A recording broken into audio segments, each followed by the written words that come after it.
राज्यातील मान्सूनच्या आगमनाच्या पार्श्वभूमीवर हवामान खात्यानं ठाणे जिल्ह्यासाठी मुसळधार पावसाचा इशारा दिलाय। नागरिकांची सुरक्षा सगळ्यात महत्त्वाची असून त्यासाठी सर्व यंत्रणा सतर्क असल्याचं प्रतिपादन उपमुख्यमंत्री एकनाथ शिंदे यांनी ठाणे महापालिकेच्या आपत्ती व्यवस्थापन कक्षाला भेट दिल्यावर केलंय। शून्य जीवितहानी हे आपलं लक्ष्य असल्यामुळे कोणतीही परिस्थिती उद्भवली, तक्रार आली तर कमीत कमी वेळेत प्रतिसाद देऊन यंत्रणांनी मदतीसाठी तत्पर असावे असेही निर्देश उपमुख्यमंत्री शिंदे यांनी दिलेत। गेल्या काही वर्षांच्या अनुभवावरून ठाणे महापालिकेनं पावसाळ्यातील स्थितीचा चांगल्या पद्धतीनं सामना केल्याचंही त्यांनी सांगितलं। ठाणे महापालिकेचा आपत्ती व्यवस्थापन कक्ष 24 तास कार्यरत आहे। त्यासाठी वरिष्ठ अधिकाऱ्यांची 2 सत्रांमध्ये नियुक्ती करण्यात आली आहे। प्रभाग समिती स्तरावरही कार्यपद्धती तयार करण्यात आली आहे। तेथे मनुष्यबळ, वाहन, जेसीबीची उपलब्धता आहे। साचलेल्या पाण्याचा निचरा करण्यासाठी 38 ठिकाणी उच्च क्षमतेचे 66 पंप बसवण्यात आले आहेत। आतापर्यंत एकूण 135 मिलीमीटर पाऊस झाला, परंतु पाणीसाठ्याच्या तक्रारी आल्या नाहीत। जिथे थोडेफार होते तेही पंपाच्या मदतीनं काढण्यात आल्याचंही शिंदे यांनी सांगितलं। ठाणे महापालिका क्षेत्रात 6 ठिकाणी पर्जन्यमापक, 6 नाल्यांवर फ्लड सेन्सर कार्यरत आहे। 43 संभाव्य ठिकाणी पाऊस पडत असताना कर्मचारी तैनात करण्यात आले। तसंच 29 जवानांचे TDRF पथकही तैनात असल्याचं उपमुख्यमंत्री शिंदे यांनी स्पष्ट केलं। C1 गटातील अतिधोकादायक 90 इमारतींपैकी 42 इमारती रिकाम्या केल्यात। 6 इमारतीतून रहिवाशांना इतरत्र हलवण्यात आले। तसंच 197 कुटुंबियांना स्थलांतरित करण्याचं काम सुरू असल्याचंही त्यांनी सांगितलं। दरम्यान नागरिकांनी अफवांवर विश्वास ठेवू नये, शासनाकडून येणाऱ्या संदेशांवर लक्ष ठेवावं, तसंच असुरक्षित स्थळी आसरा घेऊ नये असंही आवाहन उपमुख्यमंत्री एकनाथ शिंदे यांनी केलं। कशा प्रकारे सध्या परिस्थिती आहे, वॉटर लॉगिंगचे काही प्रॉब्लेम्स आहेत किंवा महानगरपालिकेची तयारी कशा प्रकारे? आता माहिती तुमच्या समोरच घेतली मी आणि तिथं पाहिलं पण, म्हणजे फोन हॉटलाईन कुठून कुठे किती फोन आहेत ते, म्हणजे फोन बिझी लागू नये पण खूप नंबर दिलेले आहेत, हंटिंग लाईन्स आहेत आणि CC कॅमेऱ्याचे देखील तिथं अरेंजमेंट केलेली आहे की आपण जवळपास 52 लो लाईन एरिया आयडेंटिफाय केलेत आणि तिथं या ठिकाणी या आपत्ती जो कक्ष आहे आपला नियंत्रण कक्ष 24/7 इथं आहे आणि 3 सत्रामध्ये वरिष्ठ अधिकारी इथं असतात। त्याचबरोबर प्रभाग समिती स्तरावर पण आपण सगळे JCB मशीन आणि एक अधिकारी ठेवलेले आहेत, म्हणजे इमर्जन्सी ताबडतोब तिथं त्यांना आपल्याला मदत करता येईल। त्याचबरोबर 38 ठिकाणी 66 पंप जे आहेत, जे लो लाईन एरिया तिथं पाणी साचतं, 66 पंप देखील त्या ठिकाणी लावलेत। विशेष म्हणजे नाल्यावर सेन्सर लावलेले 8 ठिकाणी, म्हणजे जसं पाणी वाढेल तसं त्याने इथं कंट्रोल रूम मध्ये अलर्ट मिळेल आणि तिथल्या लोकांनाही देखील ते अलर्ट करू शकतात की पाणी वाढतंय आणि त्याप्रमाणे त्यांना सुरक्षित स्थळी आपल्याला हलवता येईल। महाराष्ट्रातील भगिनींना आधार देणारी राज्य शासनाची मुख्यमंत्री माझी लाडकी बहीण योजना। या योजनेअंतर्गत अल्प उत्पन्न गटातील 21 ते 65 वयोगटाच्या भगिनींना मिळणार दरमहा 1500 रुपयांची मदत। अर्ज करण्यासाठी 31 ऑगस्ट 2024 पर्यंत मुदतवाढ।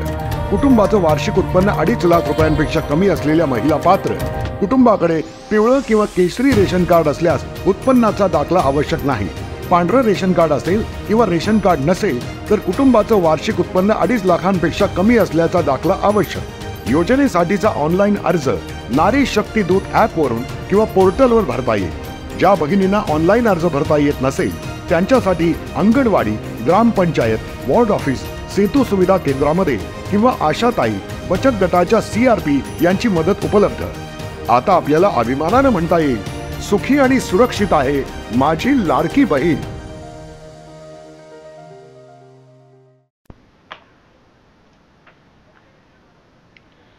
खासदार नरेश म्हस्के आणि ठाणे जिल्हाधिकारी अशोक शृंगारे यांनी सोमवारी दुपारी ठाण्यातील पावसाळी परिस्थितीचा आढावा घेतला। या बैठकीदरम्यान आमदार जितेंद्र आव्हाड यांनीही आपत्कालीन कक्षास भेट दिली। ठाणे महापालिका आयुक्त पदाचा अतिरिक्त पदभार सध्या जिल्हाधिकारी अशोक शृंगारे यांच्याकडे आहे। मुंबई ठाणे परिसरात सुरू असलेल्या पावसाच्या पार्श्वभूमीवर खासदार नरेश म्हस्के यांच्यासह जिल्हाधिकारी शृंगारे यांनी ठाणे महापालिकेच्या आपत्कालीन व्यवस्थापन कक्षास भेट दिली आहे। यावेळी त्यांनी महापालिकेचे सर्व उपायुक्त, सर्व प्रभाग समितीचे सहाय्यक आयुक्त, कार्यकारी अभियंता यांची ऑनलाईन बैठक घेतली।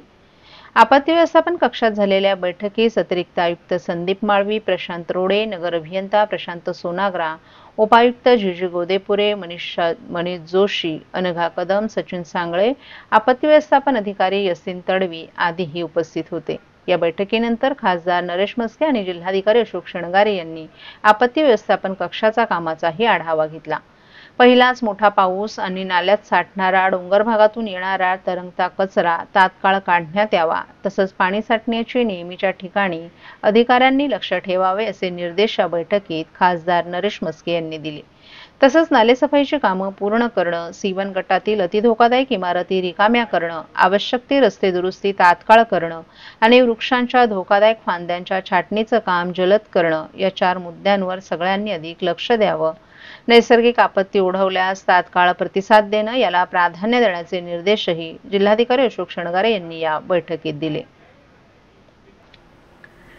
लग्नसराई आणि सणासुदीच्या हंगामासाठी खास संकलन घेऊन शिल्पम आर्ट अँड क्राफ्ट कॉटन आणि सिल्क एक्स्पोचं आयोजन ठाण्यात करण्यात आलं आहे।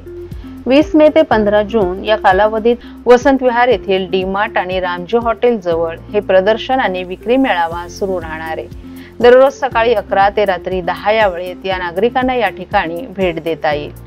या एक्स्पो मध्ये सर्व प्रकारचे suit, dress material, stalls, kurti, fashion jewellery, पारंपरिक footwear, khadi shirts, brass articles, घर फर्निशिंग, पॉटरी, फर्निचर अशा विविध वस्तू एकाच ठिकाणी उपलब्ध आहेत। ग्राहकांसाठी खास आकर्षण म्हणजे राष्ट्रीय स्तरावरील विविध भागातील हस्तकलेचं सामान या ठिकाणी एकत्रितपणे पाहायला आणि खरेदीसाठी मिळणार आहे। सर्व कार्ड आणि डिजिटल पेमेंटची सोयही उपलब्ध आहे। मनसोक्त खरेदीसाठी गृहिणींनी आणि नवविवाहितांनी या संधीचा लाभ घ्यावा असं आवाहन आयोजकांनी केलं आहे।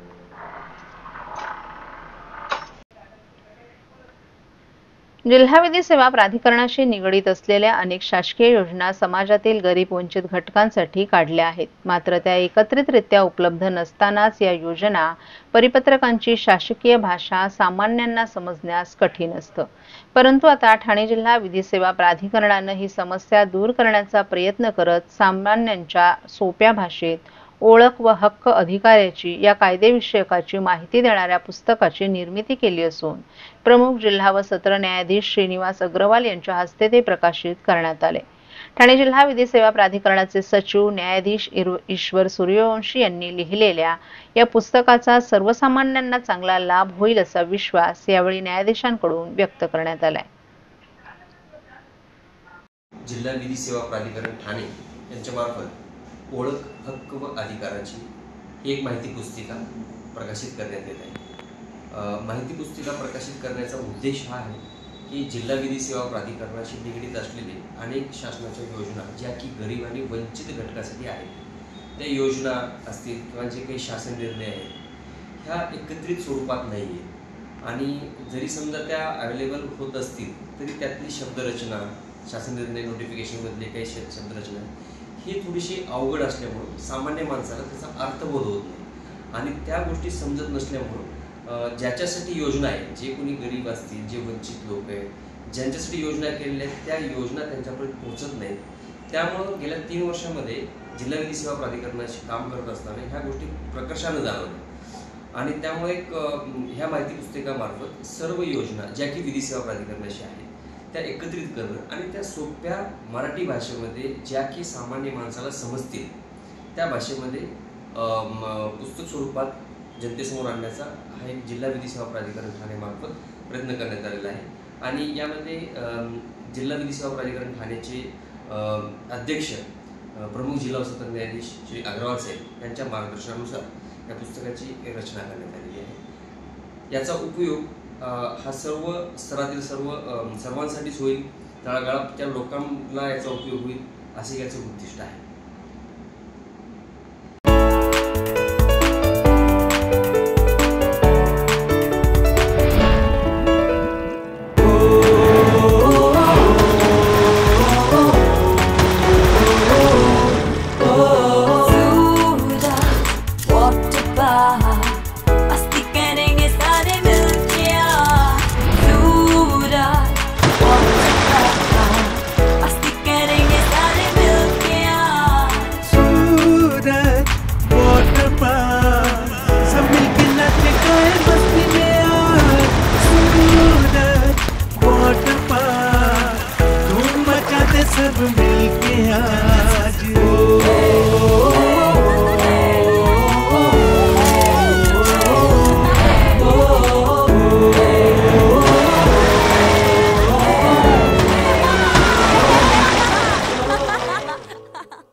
काही दिवसांपूर्वी कल्याणमध्ये इमारतीचा स्लॅब कोसळून 6 जणांचा मृत्यू झाल्याची घटना ताजी असतानाच मंगळवारी मध्यरात्री वागळे स्टेट भागातील किसननगर परिसरात असलेल्या नंदादीप इमारतीचा काही भाग कोसळल्याची घटना समोर आली आहे. सुदैवाने या घटनेत कोणतीही जीवितहानी झाली नाही. सुरक्षिततेच्या दृष्टिकोनातून इमारतीतील 17 कुटुंबियांना तात्काळ हाजुरी रेंटल येथे स्थलांतरित करण्यात आल्याची माहिती ठाणे महापालिका आपत्ती व्यवस्थापन विभागाकडून देण्यात आली आहे. किसननगर भागातील पंचपरमेश्वर मंदिराजवळील नंदादीप ही 50 ते 60 वर्ष जुनी इमारत आहे. ही इमारत 3 मजली असून या इमारतीच्या 3ऱ्या मजल्यावरील जिन्याची बाल्कनी आणि 3 छतांचा काही भाग मंगळवारी मध्यरात्री 2:30 वाजण्याच्या सुमारास अचानक कोसळला. या घटनेची माहिती मिळताच घटनास्थळी ठाणे महापालिकेचे अधिकारी, आपत्ती व्यवस्थापन कक्षाचे अधिकारी, कर्मचारी, अग्निशमन दल, TDRFचे जवान, श्रीनगर पोलीस स्थानकाचे अधिकारी आणि महावितरणचे कर्मचाऱ्यांनी तातडीनं धाव घेतली. या इमारतीचा उर्वरित भाग अत्यंत धोकादायक स्थितीत असल्यानं इमारतीतील 17 कुटुंबियांना तात्काळ हाजुरी रेंटल येथे स्थलांतरित करण्यात आले. तसंच या इमारतीच्या शेजारील 2 इमारतीतील रहिवाशांना देखील तात्पुरत्या स्वरूपात दुसऱ्या सुरक्षित ठिकाणी हलवण्याच्या सूचना देण्यात आल्यात. उर्वरित कार्यवाही प्रभाग समिती आणि बांधकाम विभागामार्फत करण्यात येणार आहे.